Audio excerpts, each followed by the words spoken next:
2 gendarmes ivoiriens interpellés en septembre 2023 au Burkina Faso voisin, dans un contexte de tension entre les deux pays, sont de retour en Côte d'Ivoire, a annoncé jeudi 5 décembre 2024 à Abidjan le porte-parole du gouvernement. Le Conseil des ministres a été informé de la remise à la Côte d'Ivoire de nos 2 gendarmes arrêtés au Burkina Faso le 19 septembre 2023 alors qu'ils étaient à la poursuite d'orpailleurs clandestins, a annoncé Amadou Koulibaly. Cette remise a été effectuée le 29 novembre, grâce à une médiation de la République togolaise, a-t-il ajouté, précisant que l'implication personnelle du président Faure Gnassingbé avait permis le dénouement heureux de cette situation. Le président togolais a donc pesé de tout son poids pour faire libérer les 2 gendarmes détenus par le régime du capitaine Ibrahim Traoré.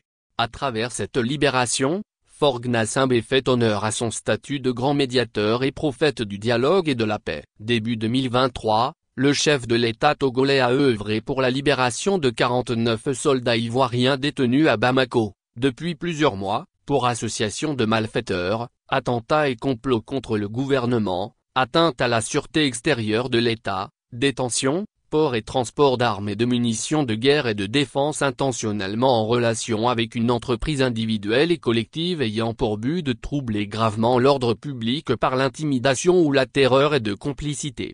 Selon certaines informations, Faure Gnassingbé a également œuvré pour la libération du fils de l'ancien président nigérien Mohamed Bazoum, mis aux arrêts après la chute du régime de son père. Il aurait même séjourné à Lomé. Mais les services du bon samaritain Faure Gnassingbé ne concernent que l'échiquier international. En effet, au Togo, des organisations de la société civile et des partis politiques ont identifié près de 100 détenus incarcérés pour des raisons politiques. Certains de ces détenus politiques sont victimes de traitements inhumains et dégradants condamnés par des organisations de défense des droits de l'homme locales et internationales. Ces derniers mois, le Togo a été plusieurs commandé par la Cour de justice de la CEDEAO pour des faits de torture et de traitements inhumains et dégradants exercés sur certains des détenus politiques. Leur libération immédiate a été ordonnée par la justice mais le régime de Faure Gnassingbé rechigne à exécuter les décisions de cette juridiction régionale.